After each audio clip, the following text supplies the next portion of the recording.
अर्थ सिर्फ हस्बैंड नहीं होता है, पालन करता भी होता है, जो पालन पोषण भी करे, जिनका सानिध्य में सुख मिले। सिर्फ दैहिक सुख ही सुख नहीं है। इस सुख की प्राप्ति के लिए उन लोगों ने कात्यायनी कार्तिक में व्रत किया कि सुबह में नहाएंगे, भगवान कृष्ण दामोदर का पूजन करेंगे। और आज भी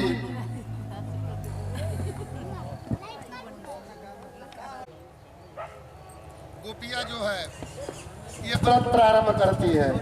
कात्यायनी महामाये महायोगिन्यधीश्वरी नंद गोप सुतम देवी पति में कुरुते नमः। उसी समय भगवान जब वो स्नान कर रही थी, यहाँ पर क्षीर हरण लीला का भी वर्णन है कि भगवान ने क्षीर हरण किया। वो लोग नंगे जाकर के 4 बजे भोर में स्नान कर रही थी। भगवान जाते हैं और जाकर के उनका वस्त्र लेकर के कदम पर बैठ जाते हैं, क्योंकि एक कथा में यदि हम देर करने लगेंगे तो ये कथा रासलीला तक नहीं जा पाएगी। कल मुझे रुक्मिणी के विवाह कराना है। अब जो है उनके वस्त्र की याचना करती है गोपिया कि हे कृष्ण मेरा वस्त्र दे दो। कहते हैं कि नहीं, जिस अवस्था में तुम नहाने के लिए गई वस्त्र छोड़ करके उसी अवस्था में बाहर आओ। भगवान के कहने पर गोपिया कहते हैं कैसे आओ, शर्म लगती है। उन्होंने कहा कि नंगे होकर के कभी भी किसी स्त्री को कहीं भी स्नान नहीं करना चाहिए, क्योंकि जिस जल से स्नान कर रही कोई औरत होती है वो जल का मालिक वरुण पुरुष है। जल का मालिक जो है वो वरुण पुरुष है।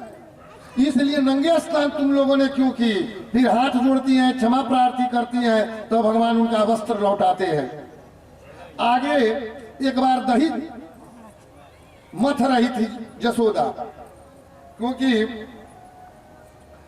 और भगवान बार बार उसके बचपने की बात है, बार बार उत्श्रृंखलापन कर रहे हैं, उनको बांधना चाहती है। इसको बांध करके दही मथे।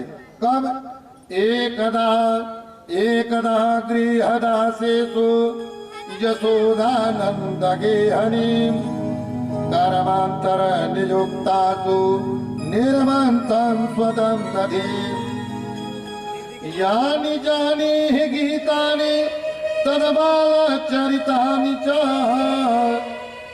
दधे निर्मन्यो काले अस्मरन्ते तान्यगायता। उनको याद पड़ा कि बार बार उछल रहा है, उनको बांधना प्रारंभ करती है। जितने बार वो बांधती है भगवान को, भगवान चाहेंगे तो आप बांध सकते हैं, यदि वो नहीं चाहेंगे तो यशोदा बांध रही है और 2 इंची रस्सी छोटी हो जा रही है। सभी घर की रस्सियां जुटा देती है, अंत में नहीं बांध पाती है। भगवान कहते हैं यह माता जो है बहुत कष्ट में हो गई कि मुझे बांध नहीं पाई। भगवान स्वयं बधा जाते हैं। भगवान को बांध करके उखल में बांध दी। उखल को खींचते हुए 2 पेड़ थे, उसके बीच से उखल को निकाले। दोनों जबलार्जुन वो दोनों श्रापित थे और उन लोगों में दोनों में जक्ष के पुत्र थे, उनका उद्धार हो जाता है।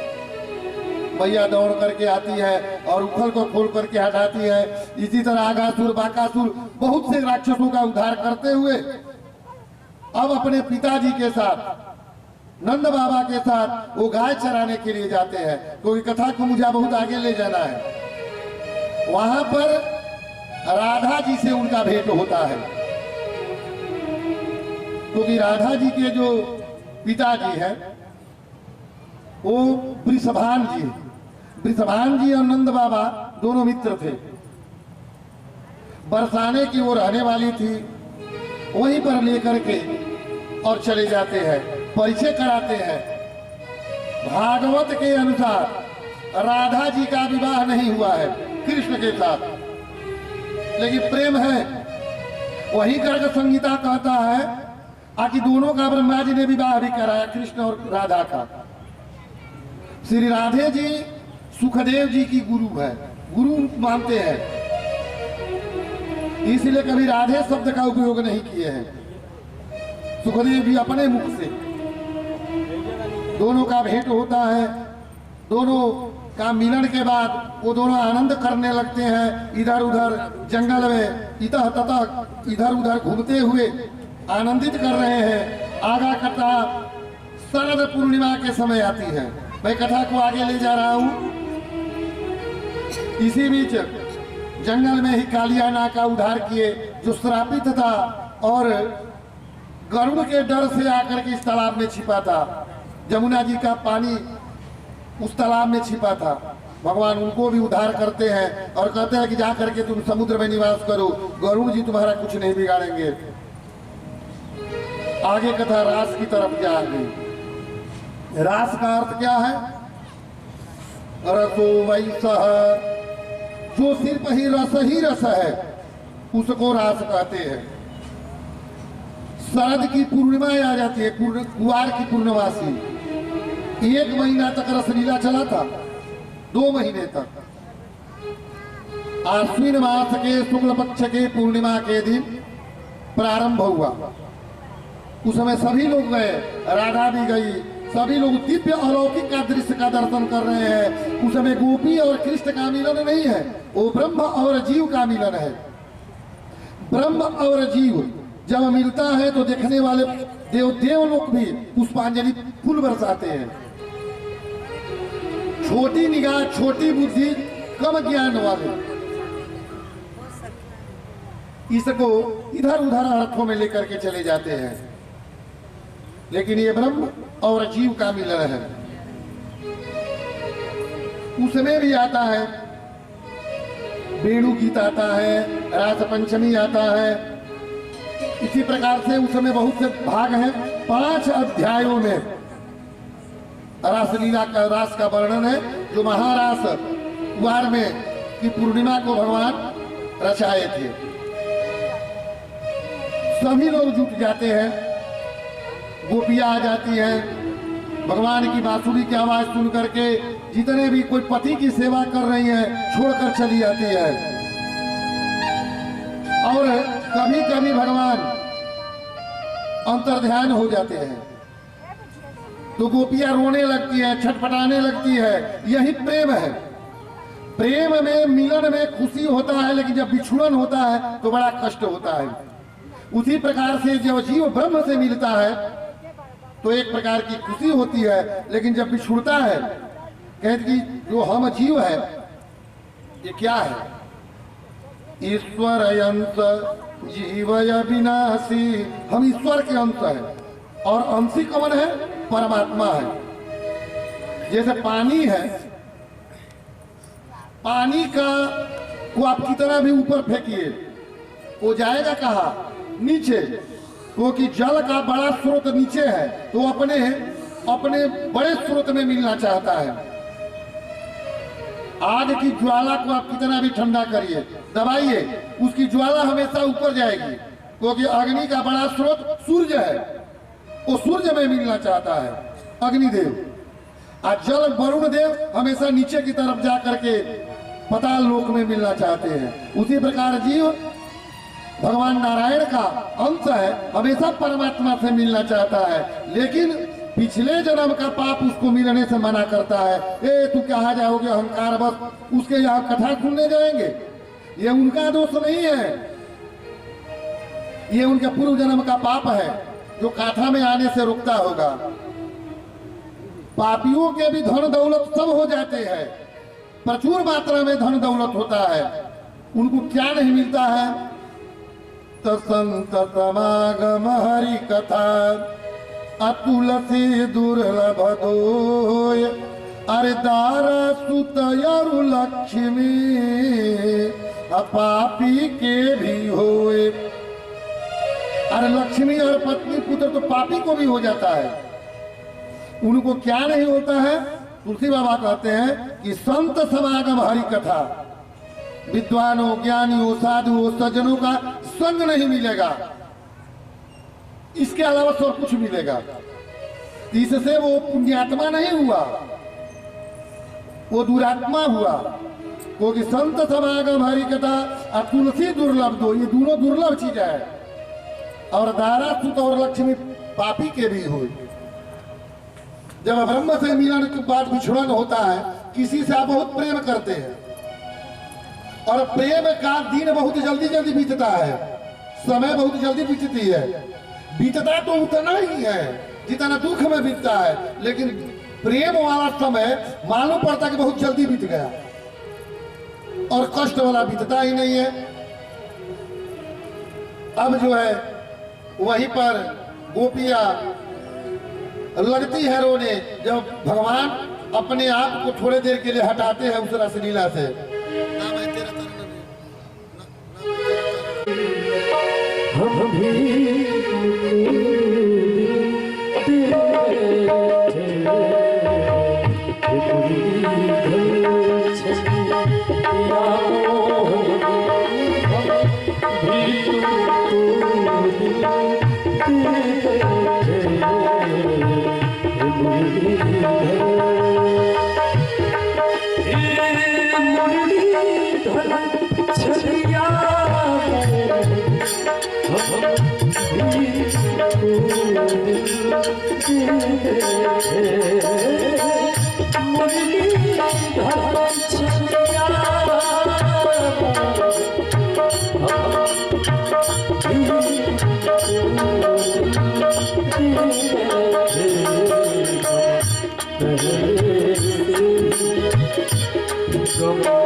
मैंने मुझके तुम्हें भी पाता नहीं, मुझके तुम्हें भी पाता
देख करके चंद्रमा भी मोहित हो जाते हैं इसी सुख के लिए, क्योंकि पूर्णिमा जैसा द्वार महीने के आश्विन मास के शुक्ल पक्ष की पूर्णिमा के दिन जितना चंद्रमा स्वच्छ होता है, जितनी पूर्ण रूप से चांदनी देता है।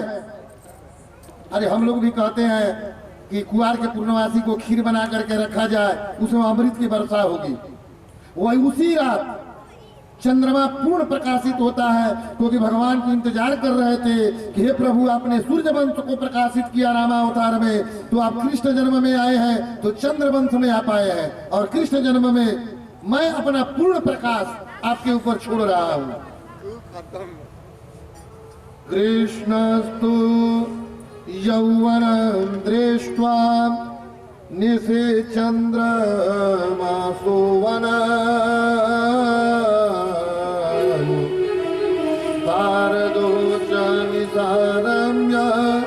मनश्चक्रेरति प्रति। चंद्रमा कह रहे हैं कि मैं चाहता हूं कि आज की रात ही न बीत जाए, हमारी ये रात 1 महीने का हो जाए, जिसे हमारी चांदनी जो है वो भगवान कृष्ण को निहारती रहे। गोपियां भी कहती है आखिर ये रात बीते ही ना, जिस रात में हम लोग को इतना सुख और आनंद आ रहा है वो रात कभी न बीते। और बैठ करके और इसी तरह हम लोग को नाचते गाते ये रात बहुत दिनों तक बना रहे। सबको उस रासलीला में भगवान देखते हैं, लेकिन राधा को नहीं देख करके भगवान रोने लगते हैं। यार सभी लोगों ने, सभी गोपियों ने तो मुझसे प्रेम किया, तो इसलिए मुझसे वो चाहना कर रही है, लेकिन मैंने तो सिर्फ राधा से प्रेम किया, वो राधे नहीं है। तो भागवत क्या लिखता है? हे राधे वृषभान भूपतनये, हे पूर्ण चंद्रानने, हे कांतम कमनीय कोकिल रवे, वृंदावनाधीश्वरे,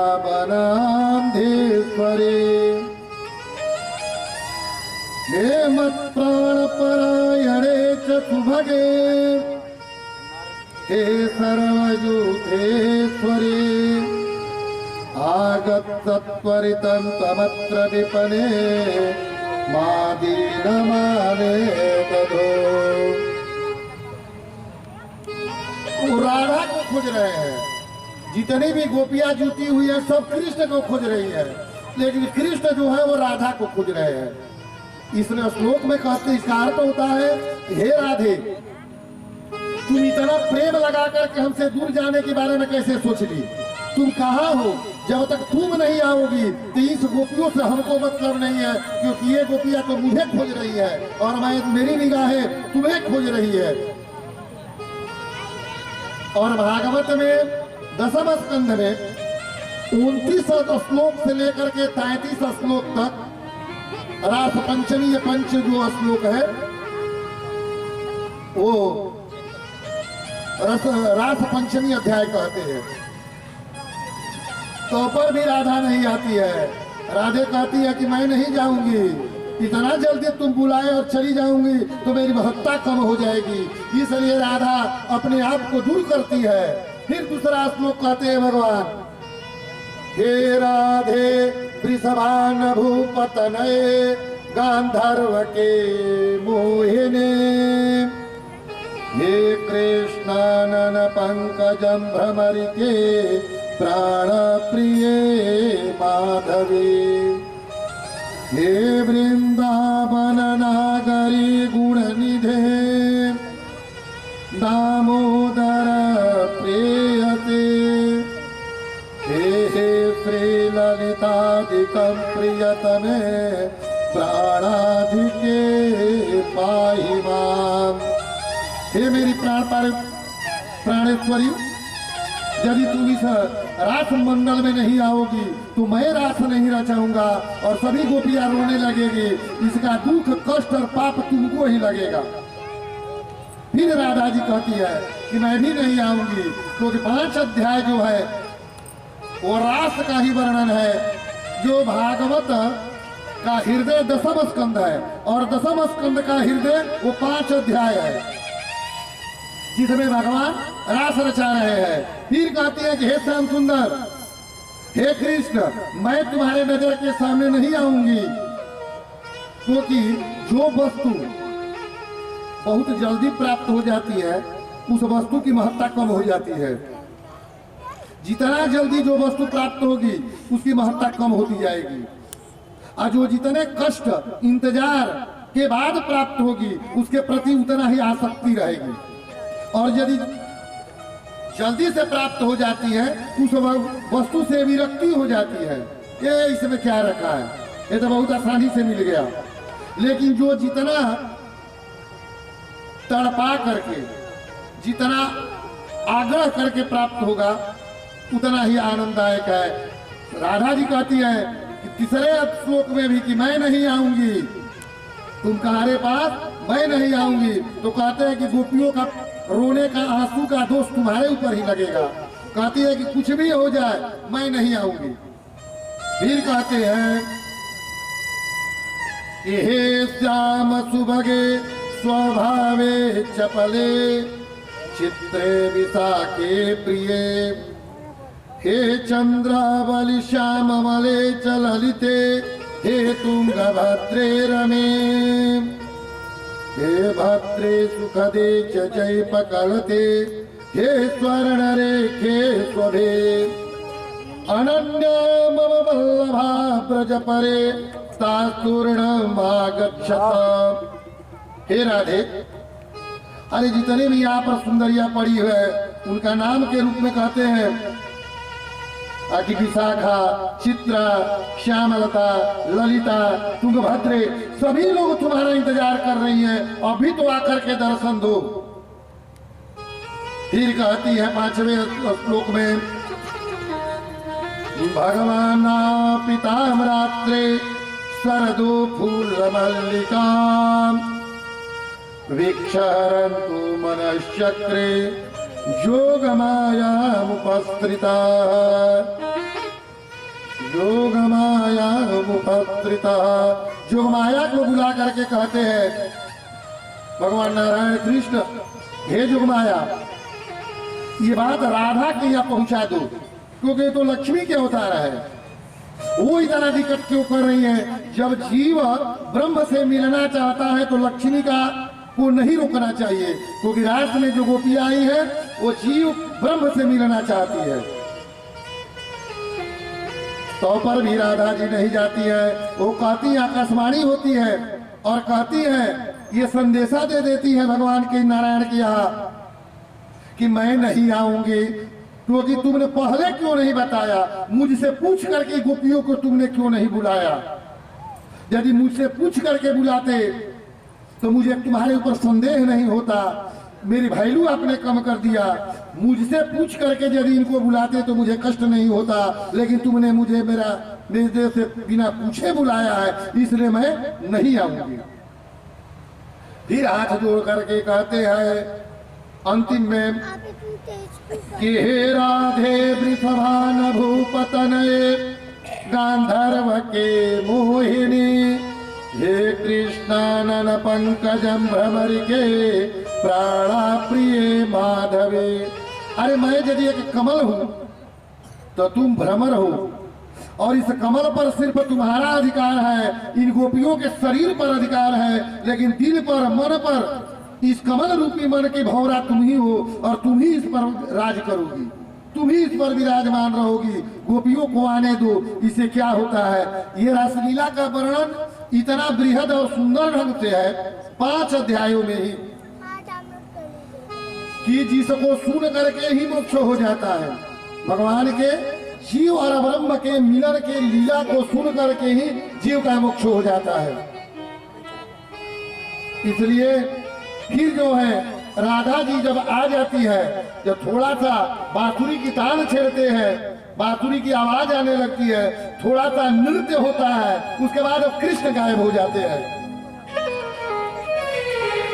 क्योंकि राधा मेरे बारे में जानती नहीं थी कि मैं क्या हूँ, तो अब मैं बुला लिया, लेकिन जब तुमको कुछ अंश स्पर्श करा दिया, उसका स्वाद दे दिया, तो मैं गायब हो रहा हूँ। अब जीव से ब्रह्म गायब हो रहा है। अभी तक जीव को बुला रहे थे ब्रह्म, लेकिन अब ब्रह्म ही गायब हो जाते हैं थोड़ी सी रास के बाद। और लगती है राधा भी अब रोने, गोपियां तो रो ही रही है कि